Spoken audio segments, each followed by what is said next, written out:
Let me just give you a very quick review. Jesus said basically to be an effective leader, you have to be the servant. And this time with me is not meant to be impressive to you, to be challenging, etc. It's to basically let me mentor you for a period of time via video on how to reach your full potential, how to keep basically to keep oriented, focused, organized, collected, and motivated. We've talked about how to keep oriented with your North Star, your bucket list, your annual balance calendar. We've talked about how to keep focused with the priorities grid, the organizing systems, and the collections. We are now going to talk about motivation. The motivation is one of the toughest topics to talk about at all, but it's not only to keep motivated, but to get yourself out of the hole when you become demotivated. We're going to talk about both, because motivation is not only the key to keeping your team inspired, it's a key to keeping yourself disciplined, frankly. So let's talk about those things. On 4A, one of the keys to being motivated is to look at your own past, surprisingly. One of the things I'd encourage you to do to keep yourself motivated, again, at a big picture level, is to make a list of your life milestones. And whenever you're discouraged, look back. Nothing motivates like results. I used to think goals are what motivated people. Goals demotivate some people, but problems motivate them. So what really is inspiring to you is when you begin to see results happen. And so when you look back and you review and refine what you've actually gotten accomplished in the past, it's very motivating to you. And it's a great tool to use with your staff to look at what are the milestones we've accomplished as a team together. I would encourage you sometime in your planning day to sit down and go through all the things that you've actually accomplished. To go through the 0 to 10 decade, teens, 20s, 30s, 40s, 50s, however old you are, but just to look back and say, in each of those decades, what did I actually accomplish? What was actually accomplished? What were the milestones? But not just what were the milestones positively, what were the tough times I had that I need to go back and write down, what's the lesson I learned? So you look back over your life and you've accomplished certain things and you've learned certain lessons, both of which turn out to be positive. The next thing is to, again, make a list of your balcony people. This may be 3 to 10 people. These are 3 to 10 people that when you're together with them, they get excited about you. They get positive toward you. They encourage you. My wife, Cheryl, talked about balcony people a lot, where there are certain people that they're like balcony pulling you up as compared to people who, whenever you're with them, they're always down. They're always negative. They're always talking negatively about you or discouraging things. Who are the 3 to 10 people that you look up to? They appreciate you. They respect you. Whenever you're with them, you feel better about yourself and what you're doing. Keep a list of the past balcony people to chat with when you're feeling low. Because whenever you're feeling down, go to that list and say, hey, I should call so-and-so, because whenever I talk to them, for some reason, they get me up. Your balcony people list is a good thing to have of people in the past who have been good balcony people for you. One of the things that an early mentor of mine taught me was every leader needs to have his or her leadership affirmed. It doesn't matter, frankly, if you're president of your country, you need people to tell you you're doing a good job, because one of the things you're going to find as a leader, and you're already finding this as a leader, is that people tend to assume you don't need it. You don't need affirmation, that you don't need to be affirmed so that you're motivated as you see the results in their life. They assume they need to be affirmed by you, but they don't assume they need to affirm you. Therefore,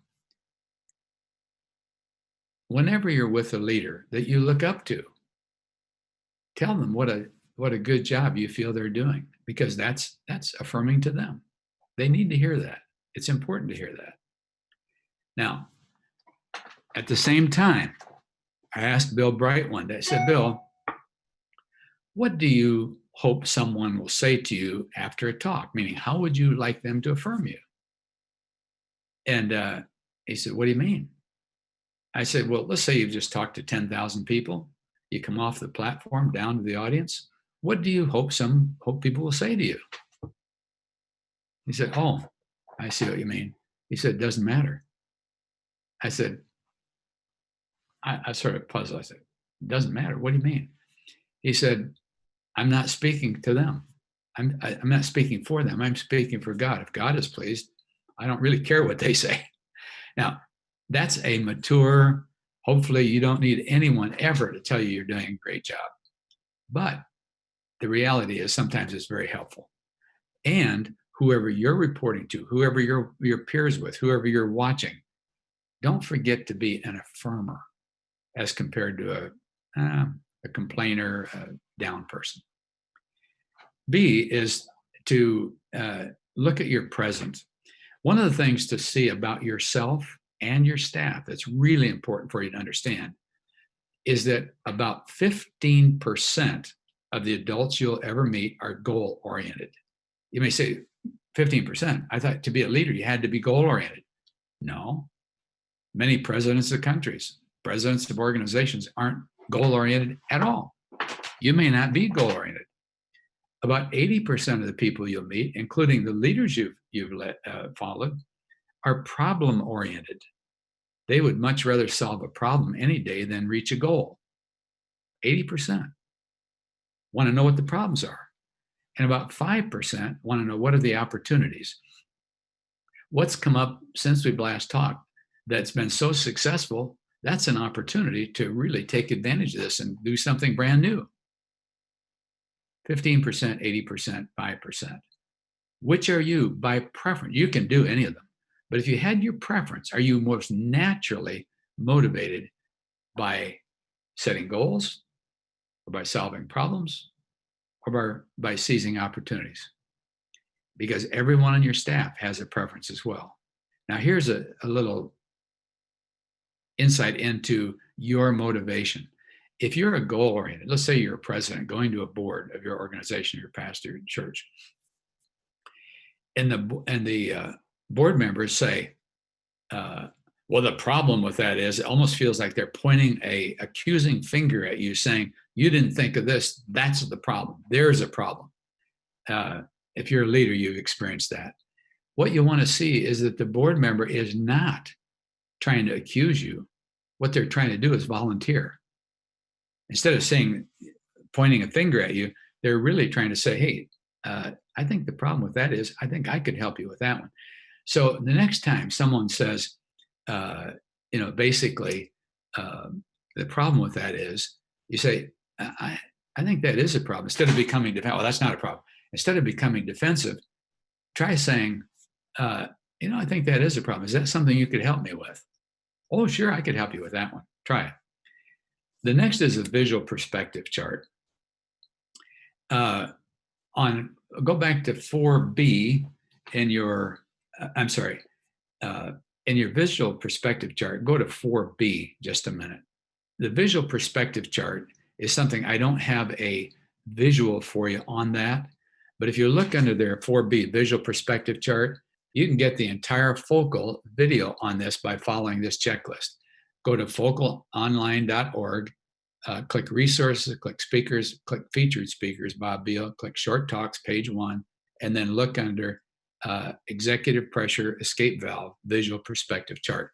And that will give you a 20-minute talk where I explain the whole thing in detail.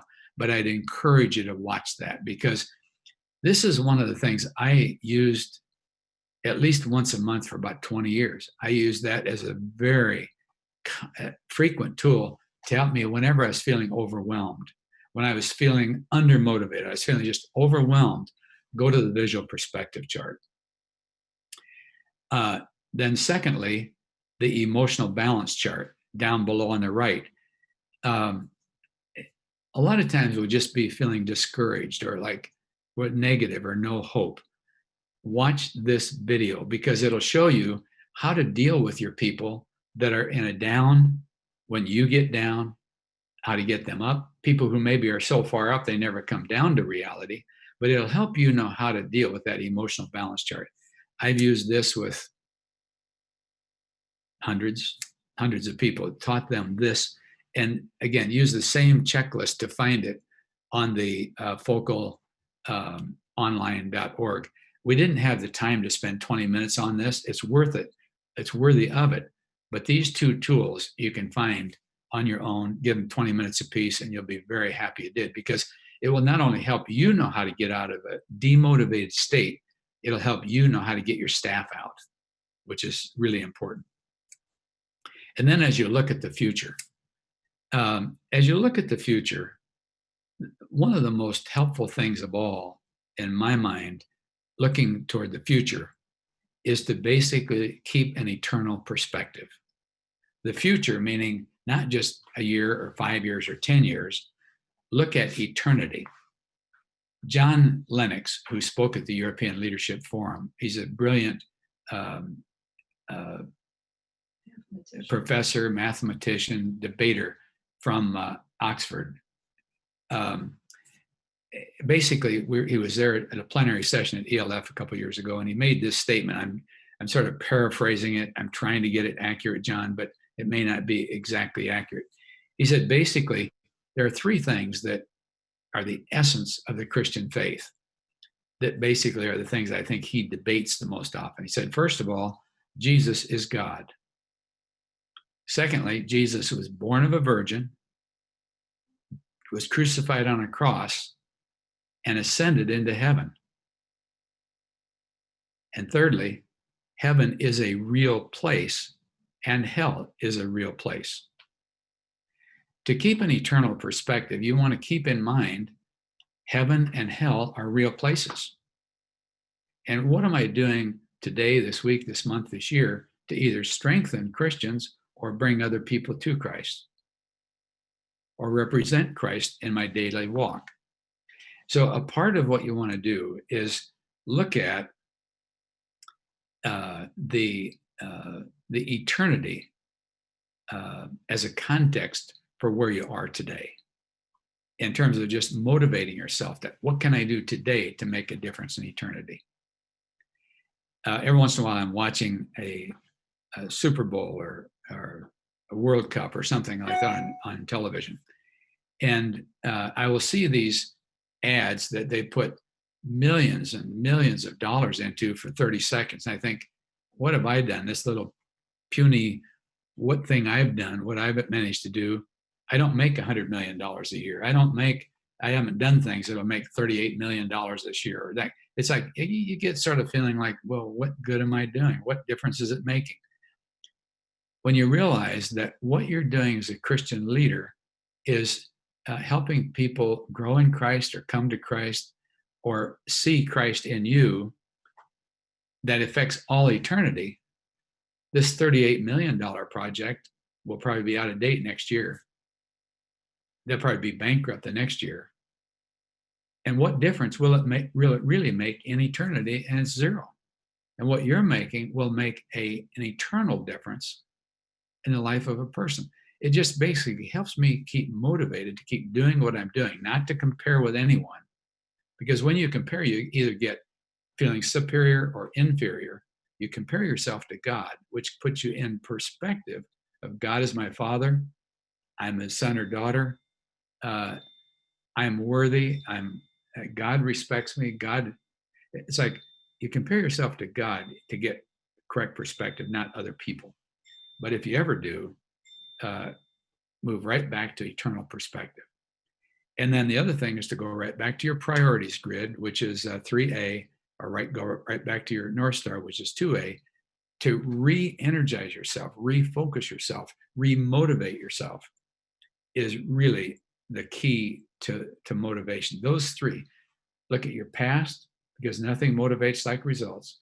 Look at your present and realize that you have to get rid of the demotivation you're experiencing to get up to where you can look at how do I motivate myself and my team with either goals or problems or opportunities. And then how do I keep my motivation in an eternal perspective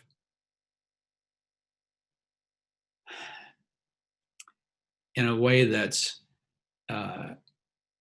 consistent with my overall orientation and my North Star.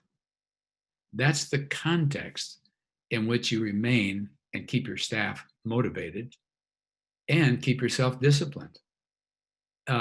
Without being motivated for the future, basically, discipline is the backside of the motivation coin. If you got lots of motivation, you got lots of discipline. No motivation, no discipline. By the way, sometimes, really, when I've been feeling down, I relied mostly on discipline. Sometimes you just don't feel, you don't have the energy, you don't have the natural motivation. You go back to discipline, and discipline takes you right back to what have I done right in the past? Who are my balcony people? Am I setting goals that are realistic for me? Where am I in my visual chart? Where am I in my emotional balance chart? It's just sort of like restoring the context of where I am helps me with discipline to remember what I'm doing is eternally significant, which makes discipline worth doing it. And it just begins to restore your natural motivation, even if it doesn't seem like your natural motivation is right on top of you. It doesn't seem like it's just exciting to get out of bed, like it does sometimes. But if, as a leader, your natural motivation is sort of slumping a little bit, it's okay to just rely on discipline for a little bit. Don't rely on it too long. Try to come back to your big picture, your priorities.